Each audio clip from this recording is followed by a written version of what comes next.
तो उसके विषय में रामचंद्र जी जानना चाहते हैं। अब अवश्य ये क्लियर है। तो रामचंद्र जी यहाँ पर जो है भगवान जानना चाहते हैं सामने वाले वन के विषय में। तो कहते हैं ये दर्शन आस्थान मर्गों के झुंड से भरा हुआ है, होने के कारण अत्यंत मनोहर प्रतीत होता है। नाना प्रकार के बहुत सारे पक्षी है जो उसमें स्थान पर जो कलरव कर रहे हैं। मुनि श्रेष्ठ इस प्रदेश की सुखमय स्थिति में ये जान पड़ता है कि आप लोग रोमांचकारी दुर्गम ताड़का से बाहर निकल आए हैं। और भगवान ये सब मुझे बताइए किस आश्रम में और यहाँ पर यज्ञ क्रिया क्यों हो रही है, चाहे पापी दुराचारी परम हत्यारे दुरात्मा राक्षस आपके यज्ञ में विघ्न डालने के लिए बारंबार जो है यहाँ आया करते हैं। यज्ञ की रक्षा राक्षसों को वध करना हमारा कर्तव्य है। अब आप हमें बताइए आश्रम किसका है मुनीश्वर, हे मुनि श्रेष्ठ, हे गुरुवर, मैं ये आपसे जानना चाहती हूँ। तब श्री रामचंद्र जी के वचन सुनकर के विश्वामित्र जी थोड़ा मुस्कुराए और प्रसन्नचित होकर के उत्तर दिया, हे रामचंद्र जी, पूर्व काल में यह देव वंदित स्थान बहुत वर्षों एवं 100 युगों तक के लिए तपस्या के लिए यहाँ पर निवास किया था। भगवान विष्णु ने 100 वर्षों तक इस स्थान पर जो है क्या किया था, निवास किया था। उन्होंने यहाँ बहुत सारी तपस्याएं की थी। यह स्थान महात्मा वामन का वामन अवतार धारण करने से जो है जुड़ा हुआ है और यह विष्णु का अवतार ग्रहण करने से पहले एक आश्रम था और यह आश्रम सिद्ध आश्रम के नाम से प्रसिद्ध है, क्योंकि यहाँ महान तपस्वी विष्णु की सिद्धि प्राप्त हुई थी। जब वे तपस्या करते थे उसी समय विरोचन कुमार राजा बलि ने इंद्र और मरुद गणों सहित देवताओं को पराजित करके उनके राज्य को अपने अधिकार में ले लिया था। और इस प्रकार से ये तीनों लोगों में प्रसिद्ध हो गया था राज्य। उन महाबली महान असुर राज ने एक यज्ञ का आयोजन किया। उस बलि ने ये यज्ञ, वो बलि राजा यज्ञ करते थे, वे अग्नि आदि देवता श्याम आश्रम में आकर के भगवान विष्णु से इस प्रकार बोले, हे सर्वव्यापी परमेश्वर विरोचन कुमार, बलि एक उत्तम यज्ञ का अनुष्ठान कर रहे हैं। उनका यज्ञ संबंधी नियम पूर्ण होने से पहले हमें अपना कार्य सिद्ध कर लेना चाहिए। अर्थात जो बलि महाराज है वो यहाँ पर जो है यज्ञ किया। ये जो घटना है इस आश्रम के भगवान विष्णु के तपस्या से जुड़ी है, तो भी भगवान ने फिर यहाँ पर वामन अवतार भी लिया था। ये स्थान का इसलिए महत्व है। तो यहाँ पर भगवान के विषय में, स्थान की महत्ता के विषय में जो है बताया जा रहा है। क्या कह रहे तो कह रहे कि समय जो याचक इधर उधर आकर के यहाँ याचना के लिए उपस्थित होते हैं, वे गो भूमि सुवर्ण संपत्तियों से जिस वस्तु को भी लेना चाहते हैं उन सारी वस्तुएं राजा बलि उसी प्रकार से अर्पित कर देते हैं। अतः विष्णु आप देवताओं के हित के लिए अपनी योग माया का आश्रय ले और वामन रूप धारण करके उसमें यज्ञ को जाइए और हमारा उत्तम कल्याण साधन कीजिए। इस प्रकार से श्री राम उस सम्यग्नि के समान तेजस्वी ऋषि कश्यप धर्मपत्नी अदिति के साथ अपने तेज से प्रकाशित होते आए। वे 1 सहस्त्र दिव्य वर्षों तक चलने वाले इस महान व्रत को अदिति देवी के साथ समाप्त करके आए थे। उन्होंने वरदायक भगवान मधुसूदन की स्तुति भी की यहाँ पर आकर के। और भगवान से आकर के कश्यप मुनि कहते कि हे भगवान, आप तपोमय हैं, तपस्या की राशि है, तप आपका स्वरूप है, आप ज्ञान स्वरूप है। मैं भली भांति तपस्या करके आपके प्रभाव से पुरुषोत्तम का दर्शन कर पा रहा हूँ। हे प्रभु, इस सारे जगत को आपके शरीर में स्थित देखता हूँ। आप अनादि हैं, देश काल वस्तु की सीमा से परे होने के कारण आपका एकदम मिथ्यम रूप से निर्देश नहीं दिया जा सकता। मैं आपकी शरण में आया हूँ। कश्यप जी के सारे पाप धुल गए थे और भगवान श्री अत्यंत प्रसन्न होकर उनसे कहा कि हे महर्षि, आपका कल्याण हो और सारी इच्छा पूरी करके कोई वरदान मांगो, क्योंकि तुम मेरे विचारों से वर मांगने के योग्य हो। अर्थात भगवान ने यहाँ पर कश्यप मुनि को कहा कि हे मुनि, आप वरदान मांगो, क्योंकि मैं आपको चाहता हूं कि आप वरदान मांगेंगे तो मुझे बड़ी अतिशय प्रसन्नता होगी, तो आप वरदान मांगे।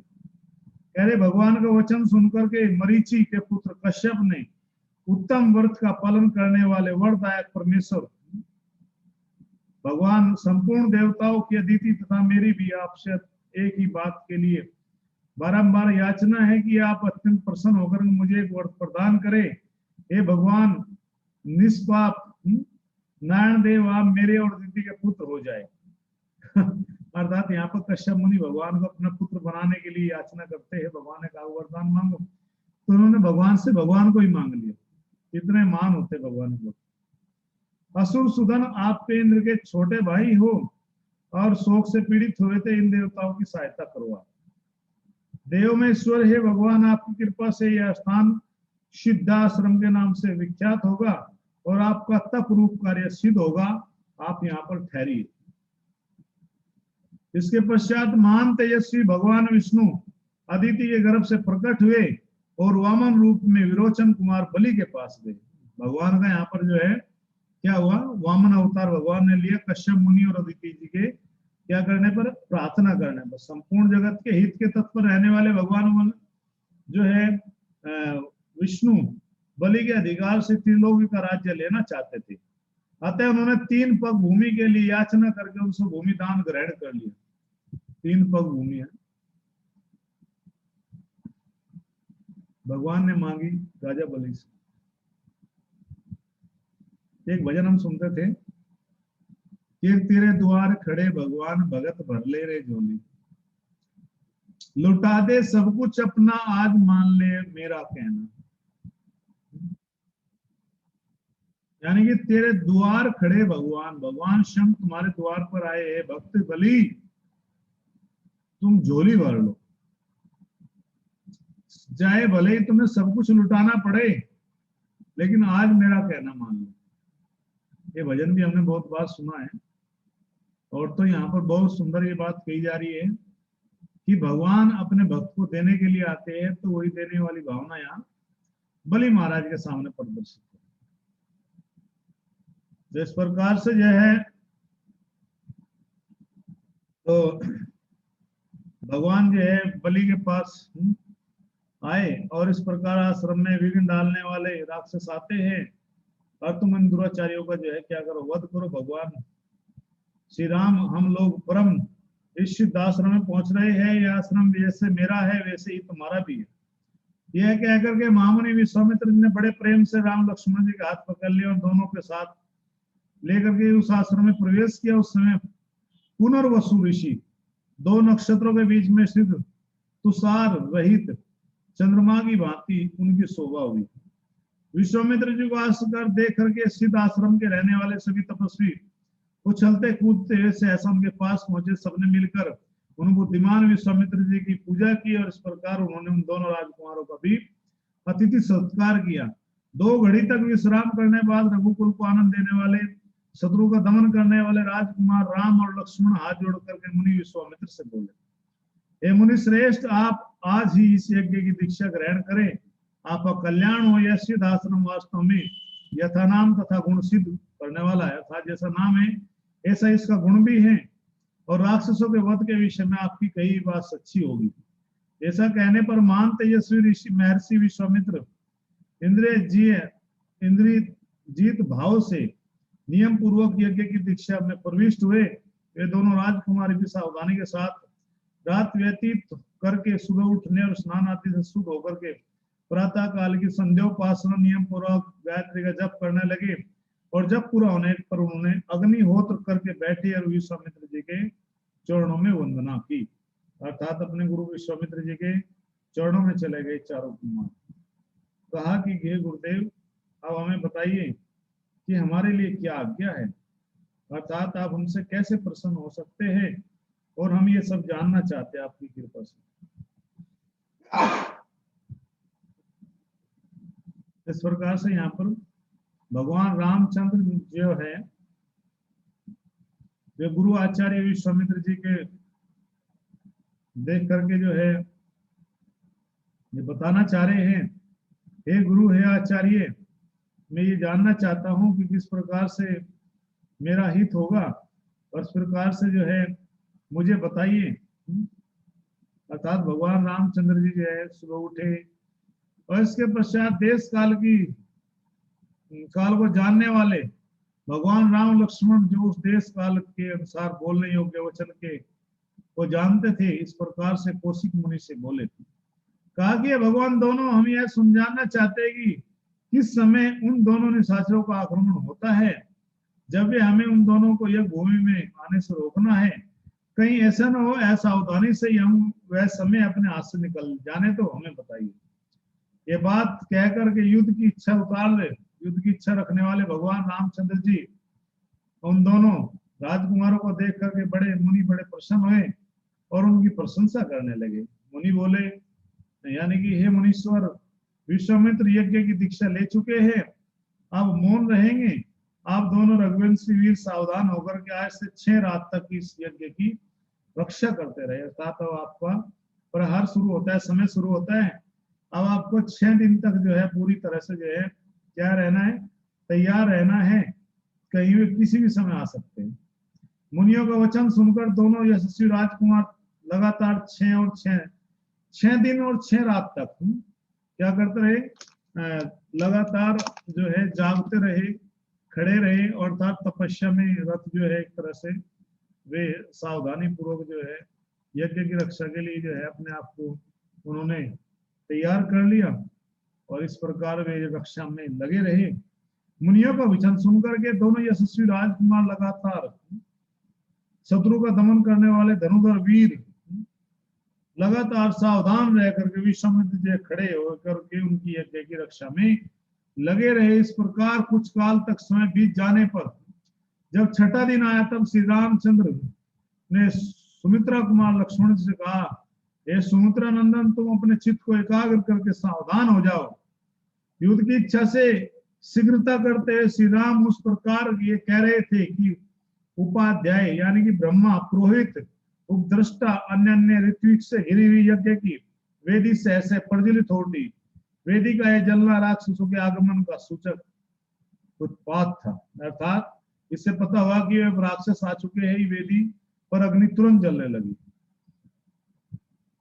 अब इस प्रकार से इसके बाद कुश, चमस, शुक्र, समिधा फूलों के ढेर से सुशोभित होने वाली विश्वामित्र तथा ऋत्विक जनों की जो यज्ञ की वेदी थी, उस पर अवाहनीय अग्नि प्रज्वलित हो गई। अग्नि का प्रज्वलन यज्ञ के उद्देश्य से हुआ था।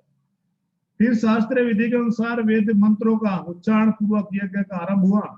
इसी समय आकाश में बड़े जोर का शब्द हुआ, बड़ा ही भयानक था।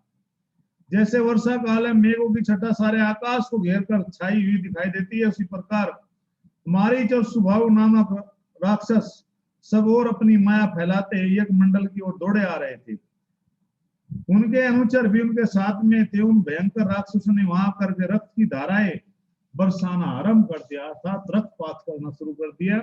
यज्ञ को नष्ट करने के लिए, विध्वंस करने के लिए यज्ञ को वे रोकना चाहते थे। यज्ञ के उस प्रवाह में वेद यज्ञ की आसपास की भूमि को भीगी हुई देखकर रामचंद्र सहसा दौड़े और उधर उधर दृष्टि डालने पर उन्होंने उन राक्षसों को आकाश में स्थित देखा। मरीच और स्वभाव को सहसा आते देख कमल ने रामचंद्र ने लक्ष्मण जी से देख कर कहा, लक्ष्मण देखो, यह मांस भक्षण करने वाले दुराचारी राक्षस आज पहुंचे। मैं मानवास्त्र से इन सबको उसी प्रकार मार डालूंगा जैसे वायु के वेग से बादल छिन्न भिन्न हो जाते हैं। मेरे इस कथन में तनिक भी संदेह नहीं है। ऐसे कायरों को मैं मारना नहीं चाहता। ऐसा कहकर के वेगशाली राम ने अपने धनुष पर परम उदार मानव अस्त्र का संधान किया और अस्त्र महान तेजस्वी था। राम ने बड़े रोष में भरकर मरीचि की छाती पर उस बाण का प्रहार कर दिया। उस उत्तम मानव अस्त्र का गहरा घात लगने से मरीच पूरे 100 योजन की दूरी पर समुद्र में जाकर गिरा। किसी ने क्वेश्चन पूछा था कि मारीच फिर वापसी कैसे आया था, तो मारा नहीं था उसको, 100 योजन दूर यानी कि समथिंग 1000 किलोमीटर से भी दूर कुछ किसी गणना है, समुद्र में जल में गिर गया था। और सितेशु नामक मानवास्त्र से पीड़ित होकर मारीच अचेत होकर के चक्कर काटता हुआ दूर चला जा रहा था। यह देखकर रामचंद्र लक्ष्मण से कहा, देखो, मनु के द्वारा प्रयुक्त सितेशु नामक मानवास्त्र से मूर्छित होकर के दूर लिए जा रहा है, किंतु उसके प्राण नहीं ले रहा है। अब यज्ञ में विघ्न डालने वाले दूसरे निर्दय दुराचारी पाप कर्मी रक्त भोजी राक्षसों को भी मार गिराता हूं। लक्ष्मण से ऐसा कहकर के प्रभु श्री रामचंद्र जी ने अपने हाथ में फुर्ती दिखाते हुए सिर की महान आग्नेयास्त्र का संधान करके उसे सुबाहु की छाती पर चलाया। उसकी चोट लगते ही मार खाकर पृथ्वी पर गिर पड़ा। फिर महायशस्वी परम उदार रघुवीर ने वायास्त्र लेकर के शेष निशाचरों का भी संहार कर दिया और मुनियों का परम आनंद प्रदान किया। इस प्रकार रघुनंदन रामचंद्र जी ने यज्ञ में विघ्न डालने वाले राक्षसों का वध करके ऋषियों द्वारा उसी प्रकार सम्मानित हुए जैसे पूर्व काल में देवराज इंद्र असुरों पर विजय प्राप्त करके सम्मानित होते हैं, महर्षियों द्वारा पूजे जाते हैं। और यह यज्ञ समाप्त होने पर महामुनि विश्वामित्र संपूर्ण दिशाओं को विघ्न डालने वालों से रहित दिशा देख करके रामचंद्र जी से कहा, हे महाभाव रामचंद्र, मैं तुम्हें पाकर कृतार्थ हो गया। तुमने गुरु की आज्ञा का पूर्ण रूप से पालन किया है। महायशस्वी, तुमने इस सिद्ध आश्रम का नाम सार्थक कर दिया। इस प्रकार रामचंद्र जी की प्रशंसा करके मुनि ने उन दोनों भाइयों का संध्योपासना किया। उसके पश्चात विश्वामित्र जी ने यज्ञ की रक्षा करके यानी कि मिथिला के लिए यहाँ से प्रस्थान करेंगे। मार्ग में संध्या के समय सोनभद्र तट पर विश्राम भी होगा। और विश्वामित्र जी ने यज्ञ की रक्षा देख करके लक्ष्मण जी को उस यज्ञशाला में ही वह रात बिताई। उस समय दोनों भाई बड़े वीर प्रसन्न थे, उनका हृदय हर्षोल्लास से पूर्ण था। रात बीतने पर जब प्रातः काल आया तो दोनों भाई पूर्व काल के नित्य क्रम से निवृत्त हो विश्वामित्र जी मुनि और अन्य ऋषियों के साथ साथ गए। वहां जाकर प्रज्वलित अग्नि के समान तेजस्वी महामुनि श्रेष्ठ विश्वामित्र को प्रणाम किया और मधुर भाषा में मधुर वचन किया। मुनि परवर दोनों किंकर भाइयों को देख करके यानी कि दोनों महान तेजस्वी राजकुमारों को देख करके विश्वामित्र जी के हृदय में बड़ी प्रसन्नता हुई और उन्होंने इस प्रकार से ये जाना वास्तव में जो है अब ये राजकुमार ने हमारे यज्ञ की रक्षा की है। और यज्ञ की रक्षा करने से क्या होगा कि हमारा जो अब ठीक है कि हमारा जो यज्ञ है वो पूरी तरह से जो है क्या है निर्विघ्न है। उसमें कोई यज्ञ अर्थात कोई भी क्या नहीं है, कोई भी विघ्न नहीं आएगा। अब इस प्रकार से ये सब जान करके अब ठीक है आवाज ये सब तो सब साथ चल दिया। और अग्नि में तेजस्वी मुनि विश्वामित्र जी भी वो प्रणाम किया और मधुर भाषा में मधुर वचन बोले। अब आवाज सही है ये सब तो उपस्थित मुनि श्रेष्ठ श्री रामचंद्र जी बोले कि अब हमें आज्ञा दीजिए। उन दोनों भाइयों के ऐसा कहने पर महर्षि विश्वामित्र जी आगे आए और रामचंद्र जी से बोले, हे नरों में श्रेष्ठ, मिथिला के राजा जनक का परम धर्म है। यज्ञ आरंभ होने वाला है, हम सब लोग वहां जाएंगे और हमारे साथ तुम भी चलना। वहां एक अद्भुत धनुष रत्न है जिसे तुम्हें देखना चाहिए। और पहले इस यज्ञ में पधारे देवता जनक पूर्व पुरुष को यह धनुष दिया था, अतः कितना प्रबल और भारी है इसका कोई माप तोल नहीं है। यह बहुत ही प्रकाशमान और भयंकर है। मनुष्य की तो बात ही क्या, देवता गंधर्व असुर राक्षस भी किसी तरह से इसको प्रत्यंचा नहीं चढ़ा सकते। उस धनुष की शक्ति का पता लगाने के लिए कितने ही बलशाली राजा राजकुमार आए किंतु कोई भी उसको चढ़ा नहीं पाया, उसके ऊपर डोर नहीं चढ़ा पाया। अर्थात अब हमारे साथ आप चलना और हम सब के सब चलेंगे राजा जनक जी की सभा में, राजा जनक जी के दरबार में। तो यहाँ पर दोनों भाइयों को लेकर के जो है महामुनि विश्वामित्र जी जो है हाथ चले हैं और इस प्रकार से हे महान मिथिला नरेश के धनुष को परम अद्भुत यज्ञ को भी देख सकूंगा। और मिथिला में अपने यज्ञ के फलस्वरूप उस उत्तम धनुष को मांगा था। संपूर्ण देवता तथा भगवान शंकर ने वह धनुष प्रदान किया था। और धनुष का मध्य भाग जिसे मुट्ठी से पकड़ा जाता है बहुत ही सुंदर है। हे रघुनंदन, राजा जनक के महल में वह धनुष पूजनीय देवताओं की भांति प्रतिष्ठित है और नाना प्रकार के गंध धूप अगरू आदि सुगंधित पदार्थों से उसकी पूजा होती है। ऐसा कहकर के मुनि और विश्वामित्र जी ने वन देवताओं से आज्ञा ली और ऋषि मंडली तथा राम लक्ष्मण के साथ वहां से प्रस्थान किया। चलते चलते उन्होंने वन देवताओं से कहा कि मैं अपना यज्ञ कार्य सिद्ध करके ऋषिद आश्रम से जा रहा हूँ, गंगा के तट पर होता हुआ हिमालय पर्वत की उपत्यका में जाऊंगा, आप लोगों का भी कल्याण हो। ऐसा कह करके तपस्या के धनी महामुनीश्वर विश्वामित्र जी कौशिक ने उत्तर दिशा की ओर प्रस्थान किया। उस समय प्रस्थान के समय यात्रा करते मुनि और विश्वामित्र जी पीछे पीछे साथ चलने वाले ब्रह्मादि ऋषियों की 100 गाड़ियां चली, अर्थात ऋषि भी और भी बहुत सारे ऋषि थे साथ में। सिद्ध आश्रम में निवास करने वाले मर्ग पक्षी भी तपोधन विश्वामित्र जी के पीछे पीछे चलने लगे। कुछ दूर जाने पर ऋषि मंडली सहित विश्वामित्र जी ने उन पशु पक्षियों को लौटा दिया।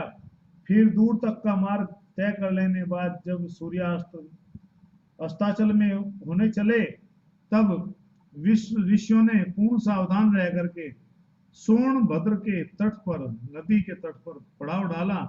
जब सूर्यदेव अस्त हो गए तब स्नान करके उन सबने अग्निहोत्र का कार्य पूर्ण किया।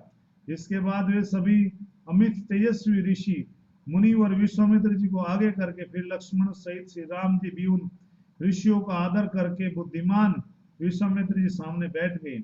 उसके पश्चात महान तेजस्वी श्री राम ने तपस्या के धनी महामुनि श्रेष्ठ विश्वामित्र जी कौतूहल पूर्वक पूछा, कहा कि राम को कि हे भगवान, ये है हरे भरे समृद्धशाली वन में सुशोभित देश कौन सा है? मैं इसका परिचय जानना चाहता हूँ। आपका कल्याण हो, आप ठीक ठीक इस रहस्य को बताइए। रामचंद्र जी के प्रश्न से प्रेरित होकर वो उत्तम व्रत का पालन करने वाले महर्षि विश्वामित्र जी ने फिर जो है हमको उस वन के विषय में ऋषि मंडली के बीच में उसका पूर्ण परिचय देना शुरू किया। ब्रह्मपुत्र कुश के चारों पुत्र का वर्णन, सोनभद्र तटवर्ती प्रदेश को वसु की भूमि बताना, कुशनाभ की 100 कन्याओं का वायु के प्रकोप से कुब्जा होना। और विश्वामित्र ने कहा कि पूर्व काल में कुश नाम से एक प्रसिद्ध महातपस्वी राजा हुए हैं और वे साक्षात ब्रह्मा के पुत्र थे। उनका प्रत्येक वस्त्र संकल्प किसी क्लेश या कठिनाई से पूर्ण होता है। वे धर्म के ज्ञाता सत्पुरुषों का आनंद का आदर करने वाले थे और उत्तर कुल में उत्पन्न विदर्भ देश की राजकुमारी से उनकी पत्नी थी। उनके गर्भ से उन महात्मा नरेश ने 4 पुत्र उत्पन्न किए थे जो उन्हीं के समान थे। उनके नाम थे कुशाम्ब, कुशनाभ, असूर्य, रथ, तेज तथा वसु। और सबके सब तेजस्वी तथा महान उत्साही थे। राजा कुश ने प्रजा रक्षण रूप क्षत्रिय धर्म के पालन की इच्छा से उन धर्मनिष्ठ तथा सत्यवादी पुत्रों से कहा कि तुम प्रजा का पालन करो, इससे तुम्हें धर्म का पूरा पूरा फल प्राप्त होगा। अपने पिता कुश की ये बात सुनकर के लोग शिरोमणि नरश्रेष्ठ राजकुमारों ने उस समय अपने अपने पृथक नगर का निर्माण कराया। महान तेजस्वी कुशाम ने कौशंबी पूरी नगर बसाए। कौशाम्बी कुशाम ने बसाई थी, जो आजकल कौशम के नाम से जानी जाती है। धर्मात्मा कुशनाभ ने महोदय नामक नगर का निर्माण किया। परम बुद्धिमान असुर रजस ने धर्मारण्य नामक नगर श्रेष्ठ को बसाया। राजा वसु ने गिरिवर्ज नगर की स्थापना की। महात्मा वसु की गिरिवर्ज नामक राजधानी वसुमती के नाम से प्रसिद्ध है और इसके चारों ओर ये 5 श्रेष्ठ पर्वत सुशोभित होते हैं। अर्थात यहाँ पर जो है कहते हैं कि यहाँ पर धर्मरायण नामक नगर बसाने का उल्लेख है। यह नगर धर्मारण्य नामक तीर्थभूत वन में था। यह वन गया के आसपास का ही प्रदेश है, गया जो बिहार में है। अमृतराय के पुत्र गयन ने ही गया नामक नगर बसाया था। अमृतराय थे, उनके पुत्र थे, उनके गए पुत्र का नाम गए था, उन्होंने गया को बसाया। अतः धर्मारण्य और गया की एकता सिद्ध होती है। महाभारत के वन पर्व में गया के ब्रह्म सरोवर को धर्मारण्य सुशोभित बताया गया है। धर्मारण्य ने तीर्थ पूजन की महत्ता बताई गई है। इस प्रकार से ये 5 पर्वत जिनका नाम बताया गया है, विपुल, वराह, ऋषभ, ऋषिगिरी, मातंग और चेतक्य, ये अलग अलग जो है नगर बसाए गए। ये यहाँ तक हम आज सुनते हैं। हरे कृष्ण, जय श्री लोकपाल। यहाँ से आगे हम कल पढ़ेंगे कुशनाभ के 100 कन्याओं को वायु का श्राप कैसे मिला, कैसे कुब्जा हुई थी। हरे कृष्ण, जय श्री लोकपाल। इसके लिए कल बने रहिए 7:30।